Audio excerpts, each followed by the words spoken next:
if I'm reading this right, you had some guaranteed major league jobs, but you chose this. I did. At this point in time. Why? Well, first and foremost, I live here. This is home for me. I've always had an affinity for this club, dating back to, 2011, so. Wait, you had an affinity for this club in 2011? Well, I don't, let me rephrase that. An admiration, respect, obviously, how great, they were and what they're striving to be right now. I think this is a really good group of guys in this clubhouse, and CY and John, what they've put together. I think there's some really, really talented guys in there, and just good people. More importantly, and just a good group of dudes. So that attracted me, and the fact that the opportunity to potentially live at home and play at home. At this point in my career, this is where I wanted to be, and I'm thankful that they've given me an opportunity to come in here and try to make it happen. I've gone back and I read the story that Ken did with you, and great story. But I'm also wondering, with everything that you've had going on over the winter, trying to kind of remake yourself, does playing at home take an element of risk out of it for you? That there's some familiarity there, I guess. Yeah, I mean, I wasn't, for me, another reason why I wanted to do this was, give an opportunity to bet on myself. I feel good about where my swing is and, the work that I've done, and I wanted to come in here and prove it to somebody, and, didn't want to just be handed a job. This is something that, kind of motivates me, that, puts that chip on my shoulder and come out here and put the work in and try to make something happen. So, there was a lot of things that went into it, but being at home certainly is a big one. Look at what Donnie and Tim have done, especially Donnie, what he did in the last couple of years in San Francisco. You have familiarity with him, I'm pretty sure.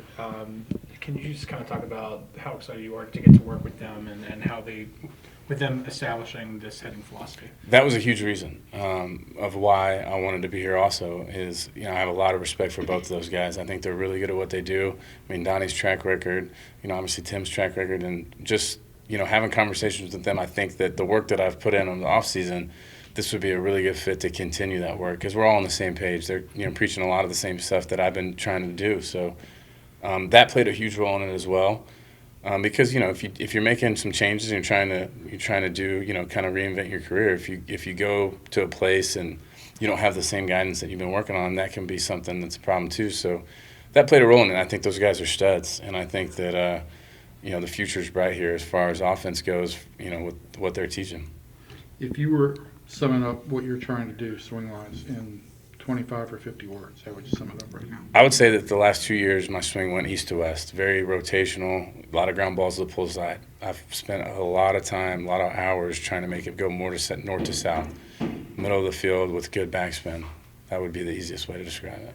The time you spent with Joey and talking with him, did you get more out of his mentality, or did you get more out of mechanical stuff? I would say more his mentality. He didn't really change a ton mechanically. I mean, certainly he looks a little different, but I think that just his mentality, his approach, the grit that he's shown, and just the perspective of he was a guy who's a lot like my shoes, had a couple, rough years, and just basically was like, look, that's enough. I'm not doing that anymore, and he changed it, and I want to follow in those footsteps. I'd love to.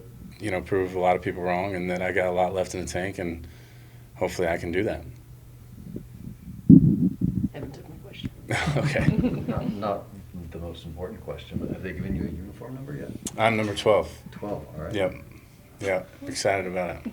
Big Tom Brady fan, so there you go. All right. Yeah. He's unretired. Pretty good. Yeah, he's back. He's back.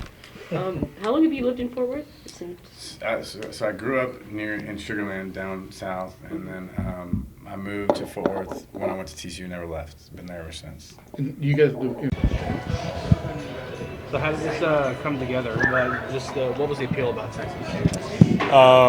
Just kind of the vibe around the team. You saw that they went out and got some pretty good players, and it looks like it's getting ready to go. So I want to be a part of it and come in and do what I can to help. being a former Astro, is it kind of weird on the other side of Texas? A little different, you know. Just always coming in and playing, but I mean, it's a fan base that I love watching in person and seeing. So it'd be cool to be on the home side and not getting booed for it. How's the first week of camp been? I know it's lockout. You haven't really been doing much of anything yet, but how has it been for you? It's been great. It's been, I mean, this first week is kind of about getting to know your teammates and getting to know everybody in the locker rooms and kind of feeling things out. And then, I mean, now the games are starting. It's time to get going, so I'm ready for it. What's your familiarity with Donnie and Tim? And what have you been able to kind of talk with them on, just on offensive approach? I mean, I've talked to him a few times in the past, nothing extensive, but coming in and everything, we've been on the same page with everything. So I'm really excited about the work we've been doing early, and I mean, I'm excited to work with him through camp and into the future. Good, awesome. Thank you. Thank you, Dave.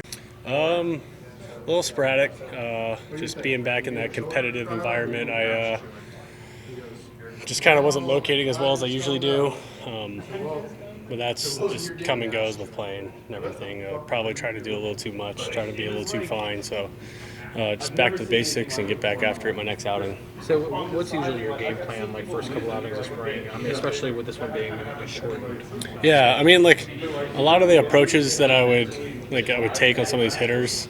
You know, the home run was a cutter. I'm not going to be throwing a cutter to a righty, but I'm really just trying to get a feel for all my pitches right now. So try to use them in pretty much all counts, and batter, righty, lefty don't matter.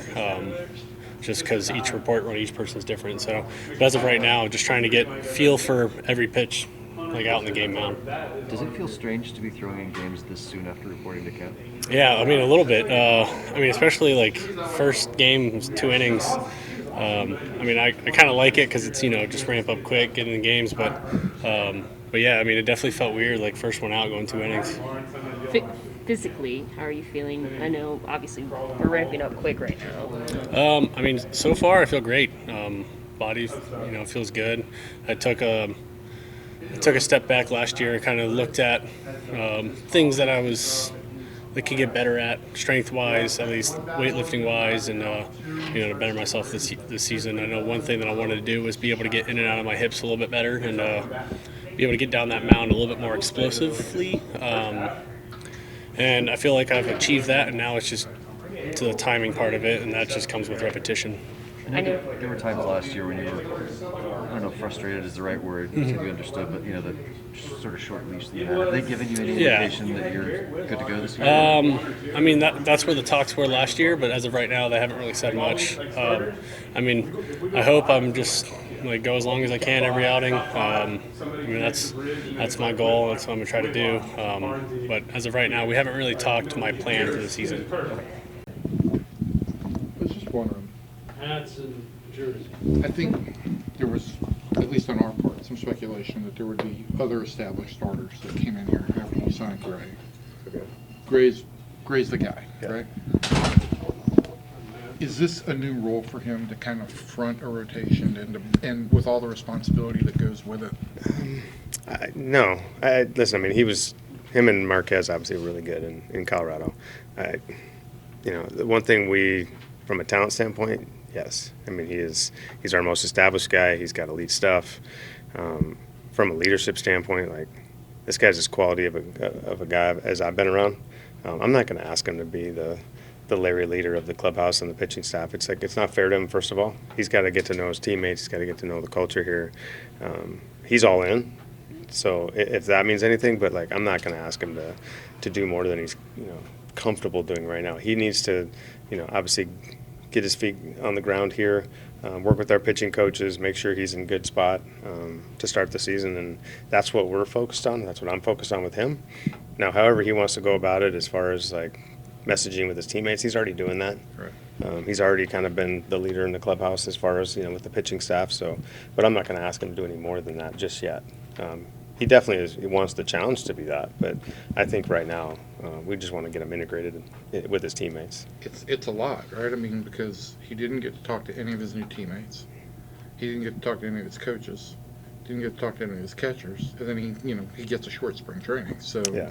it's a lot of learning. It's not learning. It's a lot of adapting on the fly to the new situation. Yeah, absolutely. And I think it's like that for everybody. Truly, maybe they talk to some teammates on the phone or, during the off time. Yeah. But it's, when you're around your teammates, that's why it was so important. It's always been important for us to build the right, chemistry and the right character in that clubhouse. And, they're going to be fine. There's a lot of good people, and there's a lot of good, human beings that get along. They got common traits about how they go about their business. There's already a ton of really good dialogue that I've heard in our dugout yesterday, just hearing from our staff around our players. You got guys like Matt Moore and some of these kind of older guys.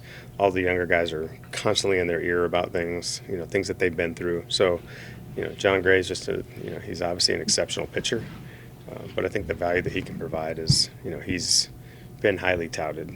He's had his ups and downs. He's been really good. He's had moments where he wasn't as good, and it's tough to pitch in Colorado.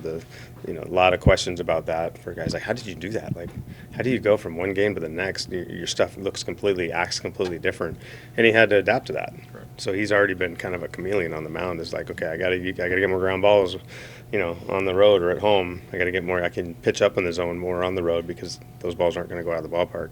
So just hearing that, like, his teammates are kind of like, wow, like now you're sea level, and you should have a lot more consistency in how the ball moves. I mean, Sags has kind of taught him some new shapes on some pitches, and he looks really good right now. So that's what we're focused on. New shapes on pitches. It's like, Well, it's just 4 days. a little sharper. Well, I mean, it's just honestly, it's just a tweak of a grip, or Okay. it's not, you're not changing arm motion or anything like that. It's just just adding a little bit different drag to the ball. From a so if you grip a ball a little bit differently, like the ball acts differently. So he's excited. He's super excited right now. With, I guess last year, Gibby was clearly that guy in the pitching staff, and you said John Gray's not exactly the same. Like, is there a guy that's kind of similar to Gibby right now in that respect? Yes. I mean, there are some younger guys. Taylor Hearn kind of stands out in that regard. This guy's one of the finer young players I've been around, not just on the field but off the field.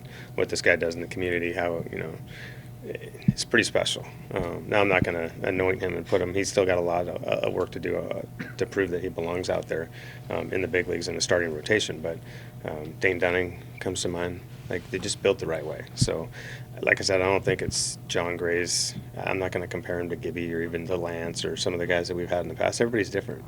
Everybody's unique in how they can lead. But I think John Gray, the way he carries himself, with a bit of humility, but when he gets out on the mound, he competes. I think that goes a long way with his teammates already. When it comes to the veteran leadership that you guys have, obviously, last year it was just a few guys and then a really young team, and we've already talked about the impact of Marcus and Corey, but mentioning some other guys who have either come in on minor league or major league deals. Those guys that you brought in have a little bit more in terms of under the accomplishment column. Was that an intentional thing just to kind of set an example for the younger guys? Absolutely. I just think the more character you bring on a team with talent, that's what champions are built like. I mean, you look around any sport, you look at the Milwaukee Bucks come to mind. Like, Giannis is probably one of my favorite human beings on the planet, and he's young, but he was a leader. You see some of these guys that we brought in, Brad Miller, Cole Calhoun, they're Derek Collin. Those guys are really good. Like, they're sorry, I said Derek Collin. No, that's Are you but breaking See, something? you sorry, did it too. I did the Kyle Seager, Corey Seager thing. You see, John did it yesterday. Yeah, it's easy to do, but anyways, like, those guys are invaluable. Like, they're what those guys have been through, what they've had to do at the top of the game, having to sometimes having to get back on track. The Matt Moore of the world, like I said, he was a phenom, had to kind of work his way back, had some ups and downs. Those conversations, that dialogue that they have with teammates, and just the way they carry themselves, this game is so humbling that 2 years in, 3 years in, you're on top of the world. By year 10, you pretty much figure out, okay, I'm not Superman. Like, there's something that I had to learn along the way to kind of get back on track, and not everybody has the Mike Trout, just I'm exceptional every year. And listen, that guy works harder than anybody to maintain that. So, like I said, those conversations are invaluable for our younger guys because it keeps them humble, it keeps them working, it keeps them driven, and that's what we need. You have, I mean, you made it clear, right, that Simeon and Seeger are the pillars. You give guys $175, $300 million, and you shouldn't have to tell them anything. But there's plenty of history of Chu came in here, you know, on a big contract and really struggled to live up to expectations the first year. I mean, Adrian, when he signed his big contract in Seattle, struggled to live up to those expectations. How do you approach with those guys, like the idea of, okay, these are the responsibilities that go along with it, but the expectations here, how, you know? I think it's how you define pillar. You talk about pillar, is that like being an MVP? Absolutely not. You can't control that. Like, you know, I mean, you're going to have good years, you're going to have kind of mediocre years at times. And listen, those guys are great players. They pretty much had good years every year. They could get hurt. There's a lot of things that could happen. But when I say pillar from our standards, that's how they conduct themselves, how they prepare, how they communicate, how they just interact with people around them, like the leadership that they show every day, the example they show every day. That's why they are a pillar. Now, when they play the game, what are the expectations for when we play the game? Is it to get 3 hits or do what Corey did yesterday? He's not going to do that every day. He's going to have days where he goes over 4 with 3 punch shots. But it's how he plays defense in that game that's going to be the example that he shows to everybody else. He goes, yeah, I may suck today at hitting, but I'm still playing defense. If I get on via error in the 9th inning in a tie game, I'm still in second base. Like, I am not letting up. And so that's when I talk about pillar, that's the pillar we're talking about. So their expectations to perform, that comes from the processes that they put in place. That's why we signed them. So we can show every young guy, hey, good, bad, in between, that's what we have to take care of every day. And they're going to do that. We don't have to tell them to do that. That's in their DNA. That's how they behave. It's just what they do. So I'm not asking them to be, if Corey has a subpar offensive year, you know, fans might be like, oh, well, he's you know, not living up to the kind of, that's nonsense to me, because how he goes about his business is going to be invaluable for the rest of the organization. So when Josh Smith or whoever comes up, or Davis Wenzel, they see Corey, even through struggle, sometimes it's actually more impactful. Like, dang, that guy doesn't give in at all. Even when he's struggling, he doesn't hang his head, he holds his head high. You watch Cole Calhoun compete every day. I mean, he could be 0 for 5 with 5 strikeouts, and he's barreling after a ball, trying to dive for it. Like, it's just the style of play. That's what we talk about when we see these guys as pillars of our organization. Since we're on the topic of leadership today, knowing that you have those guys with the corner lockers in that room, is with you as being the figurehead of leadership, when you're not in there, how much pressure does that take off of you, where you know, whether it's Corey, Marcus, or the other guys that you brought in, Matt Carpenter, that you don't always have to be the one that gives the message? Yeah, that's huge. I mean, it comes from players. Listen, I can preach all I want from the top. It isn't about me. Like, I obviously came here with a vision. You know, I see some players in that room that represent our vision that I know I share with everybody in this organization. So to know that we have players that are highly respected for the accomplishments they have on the field, that they live that way as well, I couldn't be happier. But now it puts a lot of good pressure on us to say, hey, we have to live up to those standards every day. That's the demand now. Before, it was a little bit, you know, we were inexperienced and we didn't quite have that same leadership in that clubhouse. So as staff, we were kind of having to take care of a lot of that. Now that we don't have to take care of that, we can get back to some of the stuff that we need to do better, which is, you know, some of the X's and O's, and really starting to get this thing from good to great, as opposed to just trying to get to the C-level portion. Like, we want to get above that. We want to get to the elite level. And to get there, like, it takes player leadership. Like, they run that clubhouse, man. It's their clubhouse. Their personality is what shines, you know, obviously when we play, when they go out to dinner on the road, when they, you know, meet as team. Those things are super important for that collective belief that when they go between the lines, because I don't play the game. Our coaching staff does not play the game. They play the game. And when they have that attitude, they have that energy every day, that's where you start to see the special things come out, and you can get to that kind of elite status. But we got a ways to go. We got to obviously prove it on the field. See if I can get this one out without mentioning any names. You've talked about Andy Ibanez and runway. Yeah. Yet, over the past 3 days, there's been like a guy with a third base background per day entering into camp. So what's the thought process there? No, I think it's Andy deserves it. Andy deserves a shot. He's going to get at bats. I think that's where, whether that's at third base, at DH. Listen, things are going to happen. Hopefully everybody's healthy by the time opening day comes, but things are going to happen. But I do want to see Andy get a chance to play. So right now, obviously, represents a good opportunity for him. I feel comfortable with him over there. He's got to put a ton of work in at third base so he can, play the position well.